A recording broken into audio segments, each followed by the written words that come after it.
Hello दोस्तों, नमस्कार साथियों। मैं गणित विषय गुरुकुल से आपका दोस्त शिक्षक अजय सोनी स्वागत करता हूँ आप सभी का।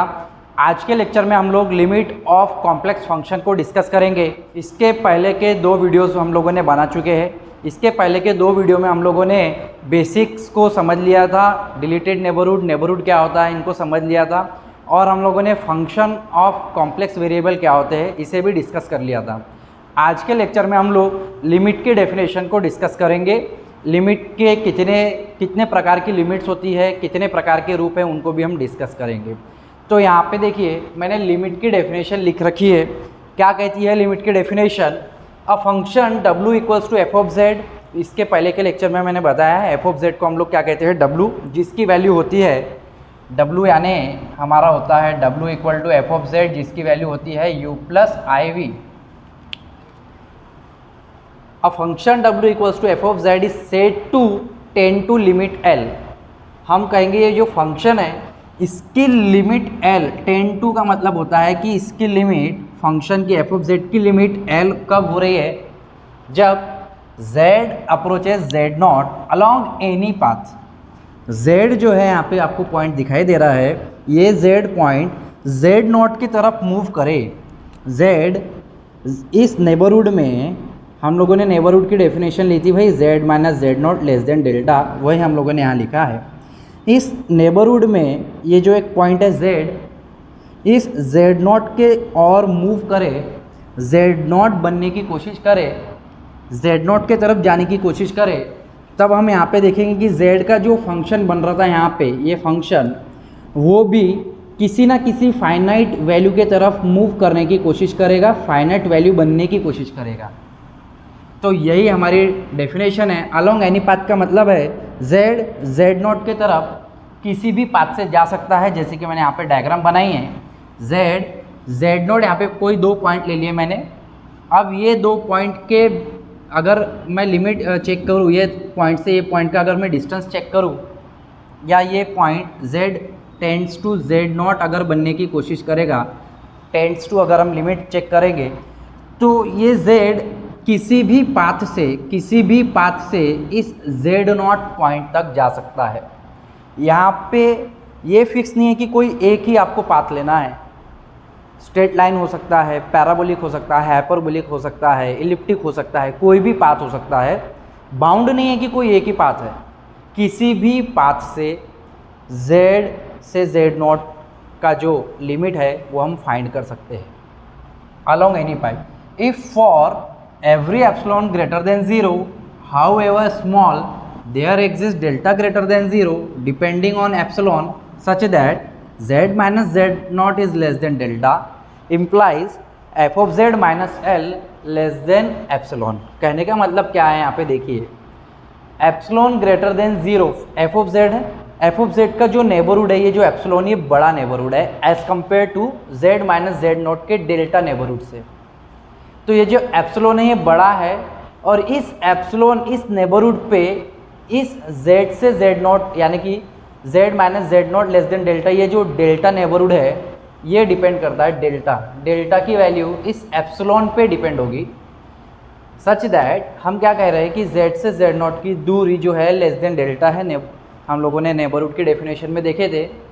तब हमें क्या मिल रहा है कि भैया function minus L, function f of z और ये L जो हमको इसकी लिमिट जो मिलेगी, इन दोनों का डिस्टेंस लेस देन ये नेबरहुड, ये एप्सिलॉन नेबरहुड, यानी एप्सिलॉन की जो डिस्टेंस है उससे छोटा होना चाहिए। यही डेफिनेशन, ये थ्योरी डेफिनेशन है। इसे हम एप्सिलॉन डेल्टा डेफिनेशन कहते हैं, और इसे हम लोग कुछ इस तरीके से लिखते हैं कि भैया limit z tends to z naught f of z equals to L। अब आप इसे गौर से देखें तो z टुवर्ड्स z नॉट के तरफ मूव हो रहा है, z tends to z naught हो रहा है। यहाँ पे z से z tends to z naught यदि कभी लिखा गया है तो आप समझ जाएंगे कि z से z नोट की दूरी लेस देन डेल्टा, आप इस तरीके से लिखेंगे, z minus Z note less than delta. और ये l को आप अंदर लेके आए तो f of z minus L less than epsilon लिखेंगे। यदि कोई एक एग्जाम्पल यदि आपको दिया गया इस तरीके से कि limit z tends to 2 z square equal to 4, that means अगर हम इसे इस थ्योरी लैंग्वेज में लिखे, थ्योरी की डेफिनेशन में लिखे, तो कैसे लिखेंगे? z minus 2 less than delta implies function हमारे पास है Z square -4 less than epsilon. यदि हमें show that, prove that, verify that इस तरीके के क्वेश्चन हमें आते हैं, इस तरीके का प्रश्न हमें पूछा जाता है, तो हम ये थ्योरी वाली डेफिनेशन का उपयोग करते हैं। और जनरली रियल एनालिसिस में 1 वेरिएबल वाली लिमिट और 2 वेरिएबल वाली लिमिट्स में हम लोग एप्सिलॉन डेल्टा डेफिनेशन के बहुत सारे एग्जांपल्स को देखते हैं। लेकिन यहाँ पे कॉम्प्लेक्स एनालिसिस में आपको एप्सिलॉन डेल्टा की डेफिनेशन के ऊपर एग्जांपल्स नहीं आएंगे, नॉर्मल लिमिट की डेफिनेशन के ऊपर एग्जांपल्स आएंगे। सिर्फ ये लिमिट की ये जो सिंबॉलिक फॉर्म है इसके ऊपर एग्जांपल्स हम लोगों को दिखेंगे। इस तरीके के हमको एप्सिलॉन डेल्टा का यूज़ करके वेरीफाई शो दैट वाले एग्जांपल ना के बराबर दिखेंगे। बहुत सी ऐसी यूनिवर्सिटी है जहाँ पे बाई चांस आ जाते हैं। 90% यूनिवर्सिटीज़ ऐसी है जहाँ पे एप्सिलॉन डेल्टा की डेफिनेशन के ऊपर, वो भी कॉम्प्लेक्स एनालिसिस में, कॉम्प्लेक्स फंक्शन में एग्जांपल्स नहीं देखने को मिलेंगे। सिंपल लिमिट के फॉर्मूले के ऊपर हमको यहाँ पे छोटे मोटे एग्जांपल्स देखने को मिलेंगे। तो ये रही हमारी लिमिट की डेफिनेशन। लेकिन यहाँ पे कुछ 2 पॉइंट है जो मैंने लिख रखे हैं, बहुत इंपॉर्टेंट है। मोड ऑफ अप्रोच z से z naught, mode of approach of z to z naught independent of path of joining z and z naught. z से z नॉट की जो अप्रोच है, यानी कि जो हम लिमिट लगा रहे हैं टेंड्स टू z नॉट जो हो रहा है, ये पाथ में डिपेंड नहीं करता, ये इंडिपेंडेंट ऑफ पाथ रहता है। यानी किसी भी रास्ते से कोई भी पाथ से हम लोग z से z नॉट तक पहुंच सकते हैं। दूसरा point, if we get 2 different limit as z tends to z naught along any 2 different paths, then limit does not exist। हम लिमिट लगा रहे हैं z से z नॉट के लिए, z towards z not tend हो रहा है, लेकिन अगर 2 अलग अलग पाथ में हमको 2 अलग अलग लिमिट मिले तो ऐसी स्थिति में लिमिट डज नॉट एग्जिस्ट हम लोग लिखेंगे। लिमिट एग्जिस्ट तभी करेगी यहाँ पे जब हम किसी भी 2, 1, 2, 3, 4 अलग अलग पाथ लेके चेक करें कि भैया सब में लिमिट एक जैसी आ रही है, तो वो हमारी लिमिट एग्जिस्ट हो जाएगी। लेकिन अलग अलग पाथ पे अलग अलग लिमिट के आंसर अगर हमें मिल रहे हैं तो लिमिट डज नॉट एग्जिस्ट। तो कम से कम 2 पाथ लेंगे और 2 डिफरेंट पाथ पे लिमिट की वैल्यूज़ डिफरेंट आ जाए तो लिमिट को हम डज नॉट एग्जिस्ट बोल देंगे। एग्जाम्पल देखिए यहाँ पे, यदि मैं कोई एक एग्जाम्पल ले रहा हूँ, limit z tends to 0 z square plus z plus 1, जब हम z की जगह 0 अप्लाई करेंगे तो 0 प्लस 0 प्लस 1 आंसर आएगा 1।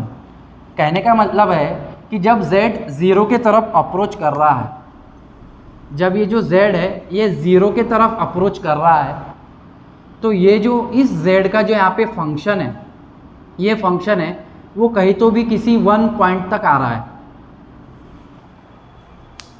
जब z 0 के तरफ मूव होने लगे, z टुवार्ड्स 0 के तरफ जा रहा है, z टेंड्स टू 0, z जैसे जैसे 0 के तरफ मूव हो रहा है, उसके फंक्शन की कोई तो भी फाइनाइट वैल्यू हमको दिखने लग जाती है। फंक्शन जो है धीरे धीरे 1 के तरफ जा रहा है, क्योंकि 0 लगा देंगे तो हमें आखिरी में 1 ही मिलेगा। तो यही लिमिट का कंसेप्ट है। जैसे इस एग्जांपल में z टुवार्ड्स 2, तो z जो है भैया, ये z जो है ये 2, ये 1 है, ये 2, z जो है वो 2 पॉइंट की तरफ मूव हो रहा है, z टेंड्स टू 2 दिख रहा है हमें यहाँ पे। तब किसी फंक्शन, यानी फंक्शन है हमारे पास z स्क्वायर, उसकी वैल्यू कितनी आ रही है 4, तो कोई जो फंक्शन होगा उसकी वैल्यू आ रही है यहाँ पे 1, 2, 3, 4, ये 4 पॉइंट। फंक्शन जो है वो धीरे धीरे 4 की तरफ मूव कर रहा है। तो एक्चुअल में ये प्लेन है, इस प्लेन में करोड़ों पॉइंट्स है, जैसे ये 0, ये वाले करोड़ों हजारों पॉइंट है। जैसे z टुवार्ड्स अगर यहाँ पे होता कि हम ऐसा लेते हैं z टेंड्स टू 1 पॉइंट, यहाँ का ये वाला 1 पॉइंट, एक्चुअल में ये जो 2 है वो क्या है, 2 + 0 आए, कॉम्प्लेक्स नंबर। एक्चुअल में ये जो 4 है, 4 क्या है, 4 + 0 आए, कॉम्प्लेक्स नंबर। तो हम कॉम्प्लेक्स नंबर से कॉम्प्लेक्स नंबर के बीच की मैपिंग देख रहे हैं। कॉम्प्लेक्स नंबर से कॉम्प्लेक्स नंबर के बीच, मान के चलो z टुवार्ड्स है यहाँ पे कोई तो भी 1, 2 पॉइंट है, 1, 2 पॉइंट। और यहाँ पे यदि मैं कोई एक फंक्शन ले लूँ f of z equal to 2z, तो क्या हो जाएगा, अगर z की वैल्यू, z है मेरे पास, z यानी होता है x + iy, ये जो x प्लस आई वाई जो z है अपने पास, ये टेंड्स कर रहा है 1 2 पॉइंट पे, यानी x comma y tends to 1 comma 2। तो यहाँ पे देखेंगे फंक्शन जो f ऑफ z है, z की जगह 1 2 पॉइंट डालें यदि हम, f of z equal to 2 into z, और 2 इंटू जेड की वैल्यू है x प्लस आई वाई, और 2 इंटू एक्स प्लस यानी 2 into x plus 2 i y. कहने का मतलब यदि x के जगह 1 डालें हम तो हमें दिख रहा है 2, प्लस y के जगह 2 डालें तो हमें 4i दिख रहा है। तो यहाँ पे हमको कोई तो भी ये 2 और 4 पॉइंट हमें दिख रहेंगे, 2, 4 पॉइंट। तो जब ये z 1 2 पॉइंट की तरफ मूव हुआ, z टेंस टू 1 2 कहा हम लोगों ने, तब हम देख पा रहे हैं कि जो फंक्शन है f ऑफ z, ठीक है, टुवार्ड्स जा रहा है 2.2 और 4 पॉइंट पे। तो यही लिमिट का कंसेप्ट है। ये हमारा z प्लेन है, ये हमारा w प्लेन है, f ऑफ z प्लेन है, फंक्शन का प्लेन है। कॉम्प्लेक्स नंबर के बीच की जो मैपिंग है वही तो फंक्शन है हमारा, और उसी फंक्शन में हमने लिमिट को चेक किया है। ये कुछ छोटे मोटे एग्जाम्पल थे ताकि आपको लिमिट बहुत अच्छे से समझ में आ जाए। मैं यहाँ पे 2-3 प्रकार की लिमिट की डेफिनेशन आप लोगों के साथ डिस्कस करूँगा और कुछ एग्जाम्पल्स यहाँ पे डिस्कस करूँगा। वीडियो थोड़ा सा बड़ा हो सकता है, लेक्चर थोड़ा सा ज़्यादा बड़ा हो सकता है, लेकिन बहुत इंपॉर्टेंट है लेक्चर। आगे कंटिन्यूटी और डिफरेंशिएबिलिटी को समझने में बहुत काम में आएगा। अगला एग्जाम्पल हम लोग यहाँ पे देखते हैं। दोस्तों अभी हम 2 बहुत इंपॉर्टेंट डेफिनेशन को डिस्कस करेंगे। लिमिट की ही डेफिनेशन है। पहली है इनफाइनाइट लिमिट और दूसरी है limit at infinity. Infinite limit और लिमिट एट इन्फिनिटी में क्या फ़र्क है, चलिए समझते हैं। Let f be defined in some neighbourhood. ये जो फंक्शन है हम लोगों ने किसी नेबरहुड में डिफाइन कर रखा है यहाँ पे, of a point z note. जैसे कि यहाँ पे z टुवर्ड z नोट होता है, z नोट का कोई नेबरहुड है z minus z note less than delta. इसके लिए कोई तो भी एक फंक्शन हम लोगों ने यहाँ डिफाइन कर रखा है। For every r greater than 0 there exist a delta greater than 0 such that f of z tends to r।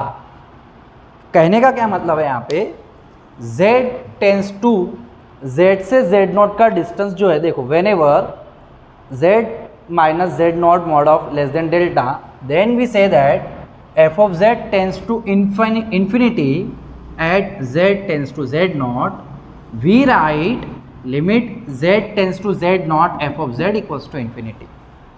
कहने का अर्थ क्या है, यदि z से z नॉट यदि हम अप्रोच कर रहे हैं, z tends to z naught ले रहे हैं, तो यहाँ पे तो ये फाइनाइट है हमारे पास।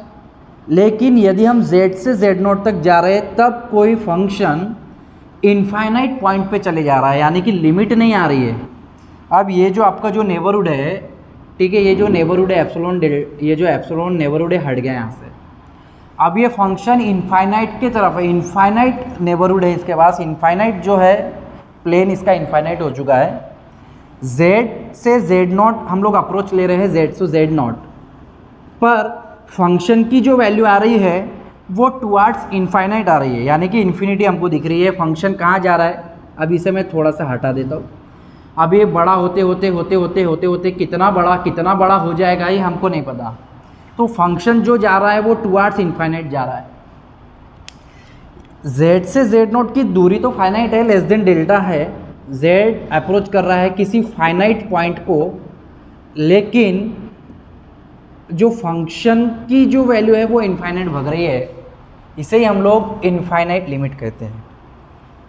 समझिए यहाँ पे एक एग्जांपल दिया, जैसे z tends to z naught हो रहा है, z किसी 0 पॉइंट के लिए z tends to z naught हो रहा है, यानी z से 0 की तरफ जा रहा है। तब जैसे जैसे z 0 की तरफ जाएगा, 1/z एक ऐसा फंक्शन है जिसकी आपको वैल्यू जो दिख रही है वो इनफाइनाइट दिख रही है। फंक्शन देखिए, फंक्शन जो है 1/z वो इनफाइनाइट हो गया, यानी कि लिमिट तो हम लोगों ने फाइनाइट वैल्यू वाली अप्रोच की है, z से 0 के बीच की लिमिट है, लेकिन ये फंक्शन क्या दे रहा है हमको, इन्फिनिटी दे रहा है। तो इसे ही हम इनफाइनाइट लिमिट कहते हैं।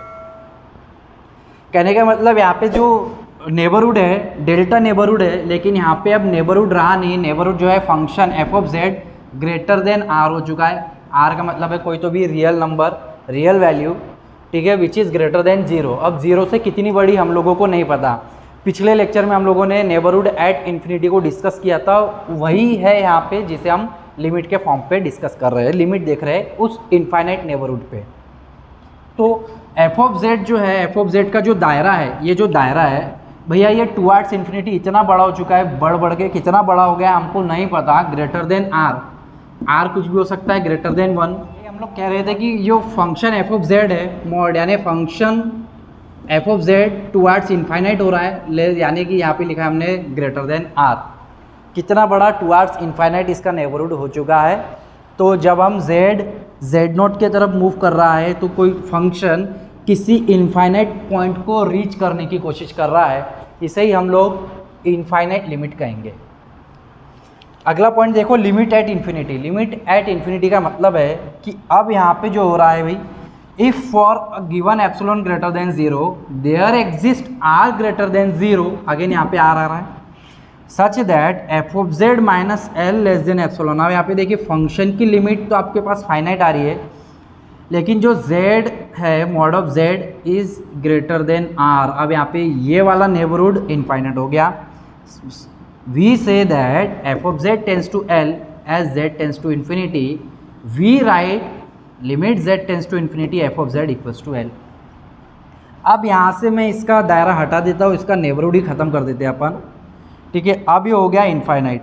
अब ये बढ़ते बढ़ते ये बहुत बड़ा एक हमारे पास इनफाइनाइट रीजन है, हमारे पास इनफाइनाइट रीजन है जिसमें करोड़ों असंख्य पॉइंट है, बढ़ते बढ़ते चला गया, बढ़ता गया।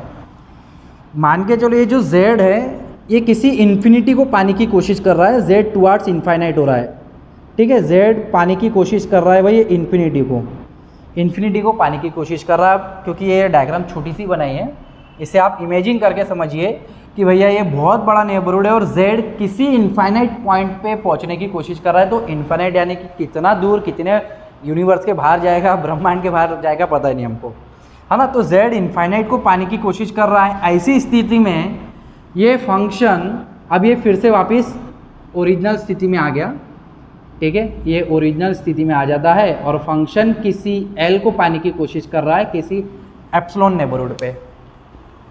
यहाँ पे देखो z है हो रहा है इनफाइनाइट, जब हम लिमिट अप्लाई कर रहे हैं z tends to infinity, function की वैल्यू हमको मिल रही है फाइनाइट, इसे हम लोग लिमिट एट इन्फिनिटी कहेंगे। इन्फिनिटी पॉइंट पे लिमिट की फाइनाइट वैल्यू मिल रही है। इसके और इनके कुछ एग्जांपल्स मैंने यहाँ लिख रखे, देखिए समझते। इसका जो एक एग्जांपल है वो क्या है, यदि मैं 1/z एक फंक्शन ले लूँ, 1/z, z की जगह टू इन्फिनिटी हम अप्लाई करें तो 1/इन्फिनिटी क्या होता है, 0। यानी जब z tends to infinity, z infinity के तरफ जा रहा है, जब z इनफाइनाइट पॉइंट्स के तरफ जा रहा है, इन्फिनिटी की तरफ जा रहा है, अप्रोच उसका इन्फिनिटी है, टुवर्ड्स इन्फिनिटी, तो फंक्शन की वैल्यू मेरे को 0 मिलेगी, कोई तो भी फाइनाइट मिलेगी। ऐसा इस एग्जाम्पल से दिख रहा है। बहुत सारे एग्जाम्पल्स होते हैं, मैंने बहुत ईजी एग्जाम्पल लिए हैं यहाँ पे आपको समझने के लिए। और इसकी इनफाइनाइट लिमिट की डेफिनेशन आपको समझाई, limit z tends to z naught f of z equal to. अब ये जो था यहाँ पे क्या था, z से z नॉट, ये फाइनाइट था। जब z किसी फाइनाइट को अप्रोच कर रहा है, जैसे z टेंस टू 2, z जा रहा है भैया 2 के तरफ, इसके डायग्राम मैंने आपको बताई, z टुवर्ड्स 2, ठीक है। इसका एक लिमिट, इसका दायरा फिक्स है, लेकिन इसका तो दायरा फिक्स नहीं है। ये जो एफ ऑफ z है, एफ ऑफ z यानी ये फंक्शन है आपका, जब आप 2z की जगह 2 अप्लाई करेंगे, 2 - 2 इज 0, तो एनीथिंग अपॉन 0 इज इन्फिनिटी। तो ये जो फंक्शन है एफ ऑफ z इन्फिनिटी को पाने की कोशिश कर रहा है।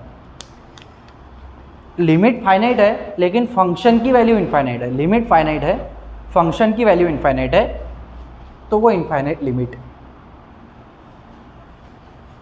अगला इसमें अपन ने देखा कि भैया लिमिट जो है इनफाइनाइट है और फंक्शन की वैल्यू जो है वो फाइनाइट है। एक और एग्जांपल यहाँ पे लिख रखा है, f of z equal to z² plus 2iz minus 1 upon z plus i cube, z² plus 2iz minus 1, z इसको हम लोग कैसे लिखेंगे, z प्लस 1 का स्क्वायर। यहाँ पे दिया है z is not equal to minus i, तो यही हम लोग लिमिट अप्रोच ले लेंगे, z tends to minus i. तो ये जो है z प्लस आई का square upon z plus i का क्यूब, कैंसिल करेंगे, 1 upon z plus i, z की जगह माइनस आई अगर पुट करें, i plus i minus i plus i क्या हो जाएगा, 0, 1 अपॉन 0 इज इन्फिनिटी। यानी आप देखिए कि भैया ये जो z है ये तो किसी माइनस आई को, माइनस आई का मतलब है ये जो z है, माइनस आई का मतलब है 0, -1, किसी प्लेन में 0 और -1 पॉइंट x और y को अगर हम निकालें, 0 ये वाला, ये -1 पॉइंट आपका -1, z जो है इसको पाने की कोशिश कर रहा है, माइनस आई को, लेकिन उसका जो फंक्शन है भैया, उसका जो फंक्शन है वो इनफाइनाइट भगने की कोशिश कर रहा है, फंक्शन तो इनफाइनाइट भगने की कोशिश कर रहा है। तो ये जो है लिमिट फाइनाइट है लेकिन आंसर इनफाइनाइट है, ये इनफाइनाइट लिमिट का एग्जांपल है। और यहाँ पे और भी एग्जांपल्स हम लोग ले सकते थे, छोटे मोटे एग्जांपल एक लिया है, इसके पहले वाली जो डेफिनेशन लिया है उसके ऊपर एक सादा वाला एग्जांपल है ये, कि भैया z टेंस टू आई हो रहा है, यहाँ पे limit z tends to i, function हमारे पास दिया z square plus 1 upon z minus i, z is not equal to i, तो z स्क्वायर प्लस 1 को हम लोग कैसे लिखेंगे, z minus i z plus I, cancel कर देंगे, z प्लस आई की जगह आई रख देंगे 2i, यानी कि लिमिट भी फाइनाइट है और आंसर भी फाइनाइट है। तो ये सिंपल डेफिनेशन है लिमिट की जो अभी हम लोगों ने ली, ठीक है, z से z, ठीक है, फाइनाइट जा रहा है भाई आई पे, तो हमको फाइनाइट ही आंसर मिल रहा है किसी फंक्शन का हमको फाइनाइट आंसर मिल रहा है 2i किसी परफेक्ट नेबरहुड में। यहाँ पे नेबरहुड कभी यहाँ पे इनफाइनाइट हो रहा है, कभी यहाँ पे इनफाइनाइट हो रहा है, ये दोनों डेफिनेशन में। तो मुझे ऐसा लगता है कि आपको ये दोनों डेफिनेशन, तीनों डेफिनेशन आपको समझ में आ गई है और उनके ऊपर के एग्जाम्पल्स आपको समझ में आ गए हैं। अभी मैं और भी इम्पॉर्टेंट एग्जाम्पल लेने वाला हूँ, 2-3 एग्जाम्पल और लेते हैं। दोस्तों यहाँ पे मैंने कुछ एग्जाम्पल और उनके सोल्यूशन लिख रखे हैं जिसे मैं आप लोगों को समझाता हूँ। देखिए यहाँ पे एक एग्जाम्पल लिखा है, limit z tends to infinity i z cube plus i z minus 1 upon 2z plus 3i z minus i square. देखा जाए तो ऊपर z का पावर कितना है, 3 है, और नीचे भी z का पावर 3 है, ये तो z माइनस आई का स्क्वायर है, तो यहाँ पे z स्क्वायर मिलेगा और ये z से मल्टीप्लाई होके z क्यूब बन जाएगा। तो हम ऊपर और नीचे न्यूमरेटर और डिनोमिनेटर को z क्यूब से डिवाइड करते हैं, जैसे हम इसे z क्यूब से डिवाइड करेंगे तो ये तो हट जाएगा, बचेगा सिर्फ i upon z square minus 1 upon z cube. यहाँ पे z आएगा, z क्यूब का z यहाँ पे डिवाइड में लेके जाओ, z क्यूब का z स्क्वायर इसके डिवाइड में लेके जाओ, तो z हम इसके डिवाइड में लेके जाएंगे तो 2 प्लस 3/z आए और ये हो जाएगा 1 माइनस आई बाय जेड का होल स्क्वायर। तो इस तरीके से हमने z क्यूब से ऊपर और नीचे डिवाइड किया। जैसे हम z tends to infinite limit लगाएंगे, z जो है वो इनफाइनाइट के तरफ मूव हो रहा है, अप्रोच उसकी z टेंस टू इन्फिनिटी है, तब हमको इस फंक्शन का आंसर क्या मिल रहा है, i/2 सिर्फ रह जाएगा i, क्योंकि anything upon infinity 1 upon infinity i/इन्फिनिटी क्या हो जाएगा 0, ये 0, ये भी 0, ये भी 0, ये भी 0, 2 × 1 बचेगा 2 और ऊपर बचा सिर्फ i/2 इसका आंसर है। अगला एग्जाम्पल देखो, यहाँ पे बहुत इंपॉर्टेंट एग्जाम्पल है ये दोनों एग्जाम्पल, इसके बाद एक और तीसरा एग्जाम्पल लूँगा मैं, बहुत ज़्यादा इंपॉर्टेंट रहेगा। Show that z tends to 0 z upon mod of z bar does not exist. क्या कह रहा है भैया, हम लिमिट लगा देते हैं, limit z tends to 0 z upon mod of z bar equal to, z का मतलब है z यानी क्या होता है अपने पास x प्लस आई वाई। यदि z 0 हो रहा है, z टुवर्ड 0, तो मतलब x प्लस आई वाई भी 0, x भी 0 और y भी 0, तो x भी 0 y भी 0, x और y दोनों मूव कर रहे हैं 0 की तरफ। z को हम लोग लिख लेंगे x plus i Y, mod में z बार क्या होता है, देखिए z बार यानी क्या होता है कंजुगेट, कंजुगेट यानी क्या हो जाएगा x माइनस आई वाई, यहाँ पे लिखा है कंजुगेट x माइनस। यदि आप उसका मॉड्यूलस लेंगे, मॉड लेंगे, एब्सोल्यूट वैल्यू क्या आएगी, अंडर रूट में x square plus y square ही आएगी। तो हम इस तरीके से हमें फंक्शन मिल जाएगा। अब हम किसी पाथ के अलॉन्ग इसको चेक कर लेते हैं। यदि मैं कोई एक पाथ बनाऊँ y इक्वल टू mx, भैया x और y ये जो z है, ठीक है, ये वाला z पॉइंट है, वो z टेंस टू 0 हो रहा है, अलॉन्ग ये जो पाथ है y equal to mx path है, स्ट्रेट लाइन वाला पाथ। तो y की जगह यदि मैं mx रख दूँ, y की जगह यदि मैं mx रख दूँ, तो यहाँ पे देखिए y की जगह mx आ गया, m स्क्वायर x स्क्वायर आ गया। तो ये जो पूरा का पूरा फंक्शन था वो x में बदल गया है, किस में बदल गया है, x में। तो y की लिमिट नहीं लगेगी, अब अपन को x की लिमिट यहाँ पे काम में आएगी, क्योंकि पूरा का पूरा फंक्शन x में हो चुका है। ऊपर x कॉमन निकालेंगे, अंडर रूट से x स्क्वायर बाहर आएगा, कैंसिल हो जाएगा, 1 plus i m upon under root में 1 प्लस एम स्क्वायर। अब आप देखें तो यहाँ पे तो x कई वेरिएबल है ही नहीं जिसे हम x टेंस टू 0 ये लिमिट अप्लाई कर सके, तो ये एज इट इज़ पूरा कांस्टेंट हो गया, हम लोग रख देंगे। बट यहाँ पे ये जो लिमिट की वैल्यू आई है ये m पर डिपेंड है। The value of 1 plus i m upon under root में 1 plus m square is different for different value of m। अलग अलग m की अलग अलग वैल्यू के लिए हमें इसकी अलग अलग वैल्यू मिलती जाएगी। जैसे y m के जगह मैं लेता हूँ 1, तो y equal to x path हो जाएगा, ये y equal to x straight line से पास होने वाला, 0 से पास होने वाला, ठीक है। तो y इक्वल टू एक्स बिल्कुल स्ट्रेट लाइन आ जाएगी हमारे पास। और अगर मैं m की जगह 2 लूँ तो y इक्वल टू 2x, वो भी इधर ही आएगी ऊपर नीचे इस तरीके से। 2x की लाइन थोड़ी सी यहाँ से आ जाएगी, इस तरीके से जाएगी, 2x की लाइन, 3x की लाइन, 4x की लाइन ऐसी चली जाएगी। तब आप देखिए कि भैया m की वैल्यू 1 रखेंगे तो इसका आंसर आएगा 1 प्लस आई अपॉन अंडर रूट में 2। 2 रखेंगे तो दूसरा आंसर आएगा, 3 रखेंगे तो दूसरा आएगा। जैसे जैसे m की वैल्यू आप रखते जाएंगे, पाथ मिलते जाएंगे, ये थोड़ा सा इक्वेशन चेंज होते जाएगा और आपको अलग अलग वैल्यू मिलती जाएगी। तो हर एक पाथ के लिए, अलग अलग पाथ के लिए हमको अलग अलग वैल्यू मिल रही है। ऐसी स्थिति में मैंने आपको बताया था कि लिमिट जो है वो एग्जिस्ट नहीं होगी। किसी भी दो पाथ को ले लीजिए आप, और उन दोनों पाथ में अगर लिमिट सेम आ रही है तो फिर लिमिट एग्जिस्ट है, और अगर ऐसा नहीं हो रहा है तो लिमिट डज नॉट एग्जिस्ट। इस एग्जाम्पल को देखिए, यहाँ पे भी प्रूफ करना है, बहुत इंपॉर्टेंट एग्जाम्पल है। Limit z tends to 0 z upon z bar does not exist. Again z यानी x प्लस आई वाई होता है, z बार होता है x minus i y. z tends to 0 का मतलब है x भी 0 y भी 0। हम y को पहले अंदर ले लेंगे, y टेंस टू 0। हम पहले इसको इस तरीके से जाएंगे कि भी हम ये z है, z से हमको 0 की तरफ आना है, तो z से हम डायरेक्ट 0 की तरफ नहीं आ रहे, पहले हम z से y इधर आ रहे, फिर यहाँ से फिर यहाँ पे आएंगे। तो अलोंग हम लोग x एक्सिस जा रहे हैं, अलोंग x एक्सिस जा रहे हैं। तो पहले यहाँ पे ये जो z है, z का मतलब है x, y, इसमें से y पहले 0 हो रहा है, y को 0 लेते तो y अगर 0 हो गया तो x अपॉन x बचेगी, वैल्यू कैंसिल होके बचेगा 1। इक्वेशन नंबर 1, लिमिट तो अप्लाई होगी नहीं 1 को, 1 एज इट इज़ रहेगा। केस नंबर 2 में हम लोग क्या ले रहे हैं, z अपॉन z बार में एज इट इज़ रखेंगे, सिर्फ x को अंदर लेंगे, y को बाहर रखा। दूसरे केस में हम लोग क्या कर रहे हैं, पहले x को 0 बना रहे हैं, पहले x को 0 बना रहे हैं। अगर x जैसे जैसे इधर आएगा इस y एक्सिस के पास तो वो 0 हो जाएगा। तो x को हम पहले 0 बनाएंगे, फिर y को 0 बनाएंगे। तो पहले हम x को 0 बना देते हैं, तो ये x पूरा 0 हो गया, आई Y upon minus i Y cancel करेंगे, -1 आंसर आएगा, y अप्लाई नहीं होगा लिमिट, तो -1। इक्वेशन 1 और इक्वेशन 2 से अगर आप देखें तो लिमिट डज नॉट एग्जिस्ट, दोनों का आंसर अलग अलग है। तीसरा एक और केस लेके देखते हैं, along y equal to mx। यदि मैं तीसरा केस ले लूँ y इक्वल टू mx वाला, इस तरीके से y इक्वल टू mx वाला, तो सिंपल y की जगह जहाँ पर भी y है वहाँ पे आप mx पुट कर दीजिए, mx x कॉमन निकालिए, चेक कर लिए, चेक करो कैंसिल हो जाएगा, क्या आ रहा है 1 plus i m upon 1 minus i m. किसकी value 1 plus i m upon 1 minus i m आ रहा है, तो वो m पे डिपेंड हो गई ना लिमिट, तो डिपेंड हो गई m पर। m की हर एक अलग अलग वैल्यू के लिए, जैसे ये y इक्वल टू एक्स का ग्राफ है, यदि आप y इक्वल टू mx देखें तो m की जगह 1 रखें तो y इक्वल टू एक्स का है, ये y इक्वल टू 2x का, y इक्वल टू 3x का, y इक्वल टू 4x का, इस तरीके से हर एक वैल्यू के लिए, m की हर एक नई नई वैल्यू के लिए हमको लिमिट की नई नई वैल्यू मिलेगी। तो ये पूरी तरीके से z अपॉन z बार जो है वो एग्जिस्ट नहीं हो रही है लिमिट, z टेंस टू 0। शायद और कोई दूसरी लिमिट यहाँ पे एग्जिस्ट हो जाए, 0 तो नहीं हो रही है, 1 वाली लिमिट एग्जिस्ट हो जाए, 0 वाली 2 वाली लिमिट हो जाए, -2, कोई और दूसरी लिमिट शायद एग्जिस्ट हो जाए, लेकिन z टेंस टू 0 यहाँ पे एग्जिस्ट नहीं हो रही है। ये बहुत इंपॉर्टेंट एग्जाम्पल है। अगला है, इसी प्रकार से एक और छोटा सा एग्जाम्पल लूँगा मैं इसी तरीके से, जो कि इम्पॉर्टेंट है।